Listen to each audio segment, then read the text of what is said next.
Hello friends, आज हम current affairs में सितंबर के 11 सितंबर से लेके 15 सितंबर तक के करंट अफेयर्स का डिस्कशन करेंगे। ठीक है, तो आज का जो हमारा पहला टॉपिक है वो है कमर्शियल हब, एरोसिटी व शहीद स्मारक एवं अमर जवान ज्योति स्मारक का शिलान्यास। ठीक है, छत्तीसगढ़ में हमारे जो मुख्यमंत्री जी हैं वो काफी चीजों को डेवलप करने के लिए नई नई चीजें नया रायपुर में इंट्रोड्यूस करने की कोशिश कर रहे हैं। तो उसी सिलसिले में अभी 3 चीजें, उनमें से पहला है कमर्शियल हब, दूसरा एरोसिटी और तीसरा शहीद स्मारक एवं अमर जवान ज्योति स्मारक का शिलान्यास जो है वो उन्होंने किया है। तो ये शिलान्यास कब किया है?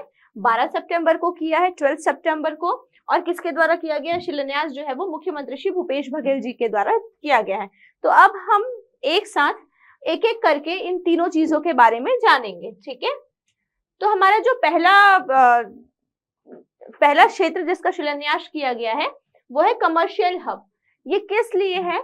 तो ये थोक व्यावसायिक दुकानों का निर्माण करने का जो प्रोजेक्ट है उससे संबंधित है। कमर्शियल हब के लिए कुल क्षेत्र जो डिसाइड किया गया है वो है 1083 एकड़ का जो क्षेत्र है वो निर्धारित किया गया है। ये कहाँ बनेगा? तो ये नया रायपुर के कुछ ग्राम है 3-4, उन ग्रामों को मिला के इसे डेवलप किया जाएगा। ठीक है, इसका बजट जो है वो 5 करोड़ रुपए है 2023-24 वित्तीय वर्ष के अनुसार। ये बजट जो है वो राज्य शासन के द्वारा प्रदान किया जाएगा। और प्रथम चरण में इसमें 125 एकड़ में कंस्ट्रक्शन किया जाएगा। देखिए, इसका क्षेत्र है 1083 एकड़ का।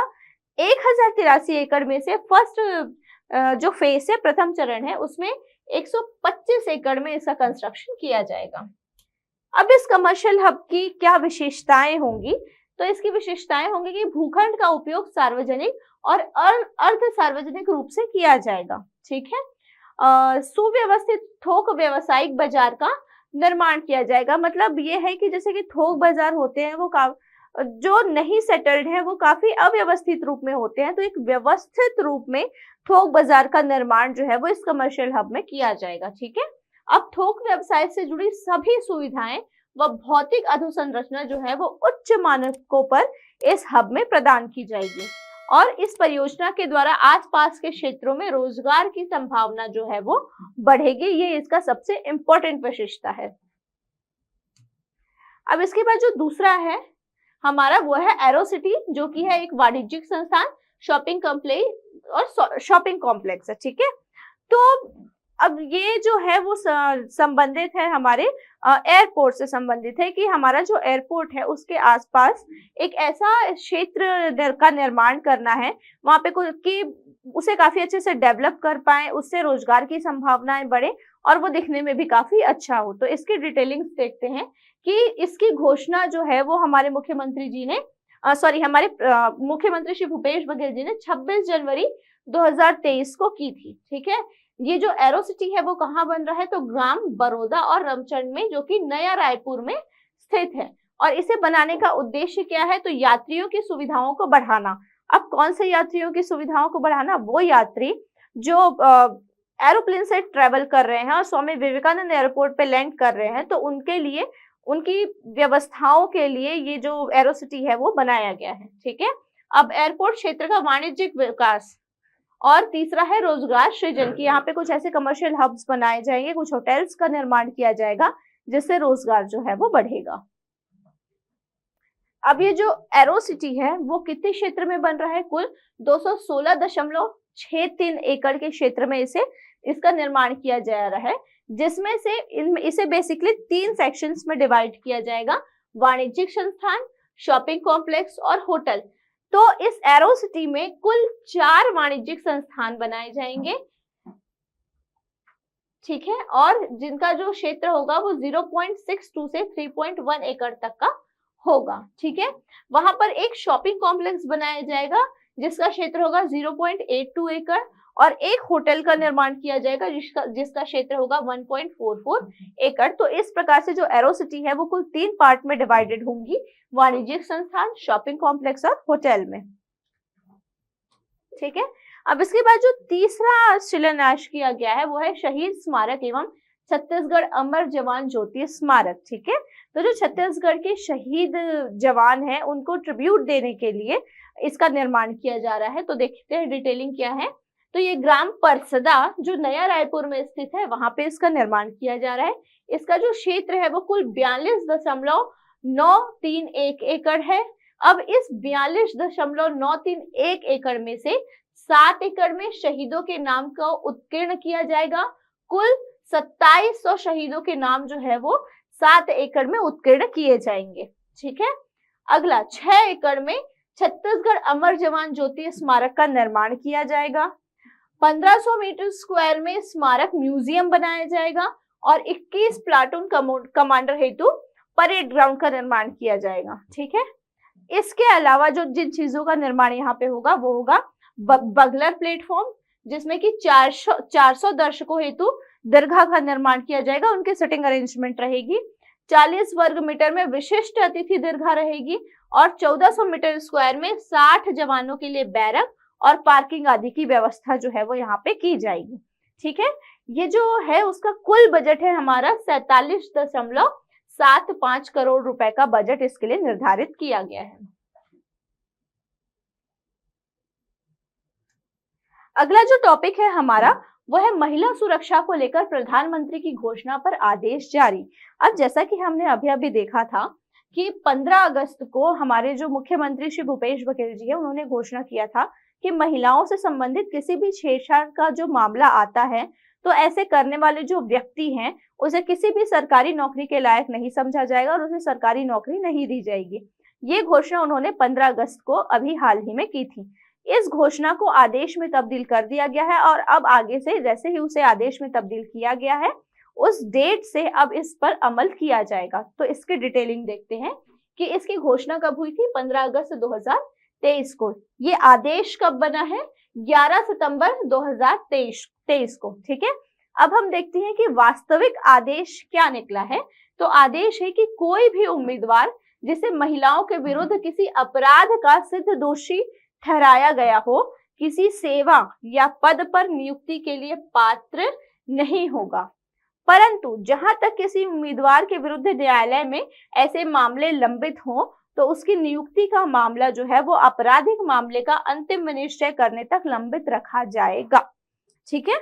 तो ये आदेश निकला हुआ है। अगर हम सीधी शब्दों में देखें तो कोई भी व्यक्ति जो छेड़छाड़ या महिला संबंधित किसी भी अपराध से संबंधित है वो व्यक्ति, तो उसे सरकारी नौकरी नहीं दी जाएगी।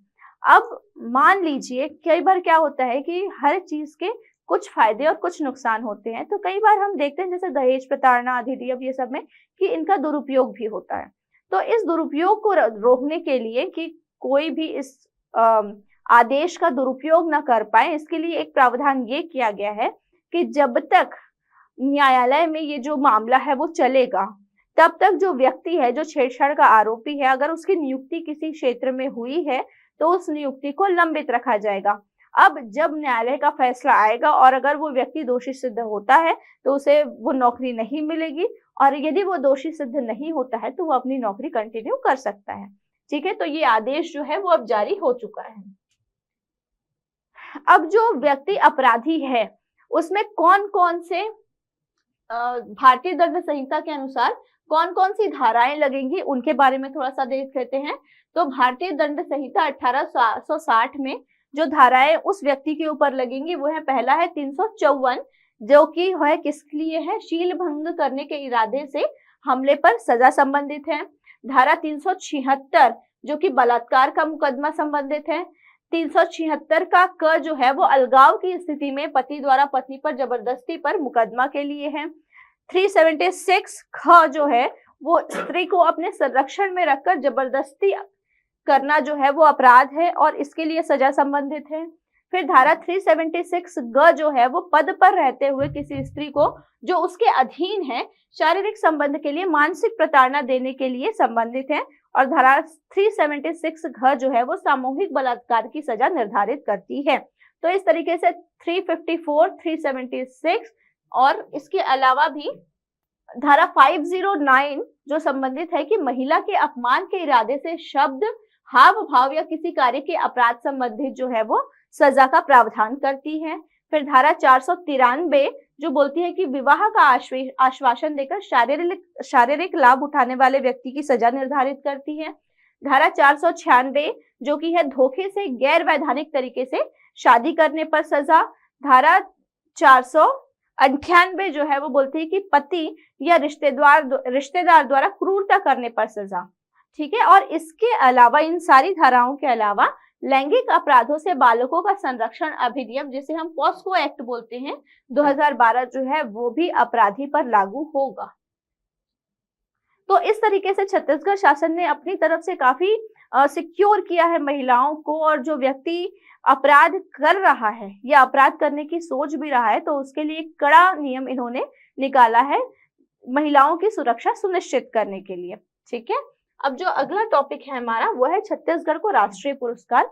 जैसा कि हम जानते हैं कि देश भर के जो आकांक्षी जिले हैं उनमें हर समय कुछ न कुछ उनके बेटरमेंट के लिए हर राज्य जो है वो प्रयासरत है। तो इसी तरीके से छत्तीसगढ़ का एक आकांक्षी जिला है जिसका नाम है नारायणपुर जिला, जो बस्तर संभाग के अंतर्गत आता है। उसे अभी अभी राष्ट्रीय पुरस्कार मिला है, और वो किस क्षेत्र में मिला है? आकांक्षी जिलों में पेयजल के लिए उत्कृष्ट कार्य करने के लिए जल जीवन सर्वेक्षण 2023 के द्वारा इसे राष्ट्रीय पुरस्कार जो है वो प्राप्त हुआ है। अब देखते हैं कि वो कौन सी उपलब्धियां हैं नारायणपुर जिले की जिसके कारण इसे राष्ट्रीय पुरस्कार प्राप्त हुआ है। तो इसकी जो पहली उपलब्धि है वो है 14 गांवों में 100% को नल कनेक्शन, मतलब इस जिले में जो 14 गांव हैं वहां के हर घर में नल कनेक्शन जो है वो पहुंचा दिया गया है। जो दूसरी उपलब्धि है वो है 30,322 परिवारों को शुद्ध जल के लक्ष्य में से 18,072 घरों तक नल कनेक्शन जो है वो पहुंचाया जा चुका है। अब जैसा कि है कि इस जिले में लक्षित है कि 30,322 परिवारों में नल कनेक्शन पहुंच जाना चाहिए, और उनमें से कुल 18,072 घरों में नल कनेक्शन जो है वो पहुंच चुका है, जो कि एक बहुत अच्छी उपलब्धि है, बहुत अच्छा परफॉर्मेंस है उनका। इसके लिए इन्हें क्या मिला हुआ है? राष्ट्रीय पुरस्कार मिला हुआ है। ठीक है, ये जो मिशन है जल जीवन मिशन, वहां पे जो नारायणपुर में उनके जो संचालक हैं वो है श्री आलोक कटियार जी, और नारायणपुर जिला को कुल 43 आकांक्षी जिलों में से तीसरी रैंक जो है वो इसके लिए प्राप्त हुई है। ठीक है, तो ये हमारे जो करंट अफेयर्स है 11 सितंबर से लेकर 15 सितंबर तक। आने वाले जो वीडियो है उसमें हम लोग अगले करंट अफेयर्स के बारे में डिस्कशन करेंगे। Thank you.